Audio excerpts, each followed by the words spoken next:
Er is meer dan genoeg varieën. En ook de vrijwillige deelnemers doen nog enthousiast mee aan dit grootschalige onderzoek van Lifelines, hier op het Jereveen. De redenen om mij te doen binnen 12. Ook heel erg voor mezelf, dat nog wel eens de rol in mijn suiker een keer geprikt wordt. Maar erg voor de wetenschap, dat dat toch onderzoek in is en dat we toch allemaal ouder worden en dat dat fijner gaat worden. En daarvoor is een soort langjarig onderzoek nodig bij dik 160.000 mensen in het noorden. Maar door gebrek aan geld liep het Lifelines nou in elk geval een versnelling leger te schakelen.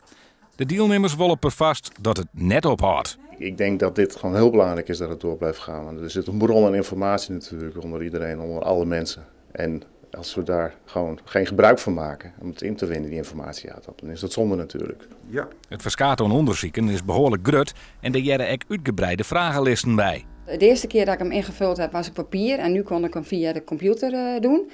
En er wordt inderdaad heel veel gevraagd, ook over wat je eet en zulke soort dingen allemaal. En wat je de afgelopen weken gegeten hebt en brood, beleg en eigenlijk van alles. Van alles wordt gevraagd, ja. En je moet soms heel goed nadenken. En wat je rook je en een sportje en zulke soort dingen worden gevraagd. Al met al een hele investering. Ook van het personeel dat hier op het Jereveen dien krijgt en op ziek mast naar nijwerk.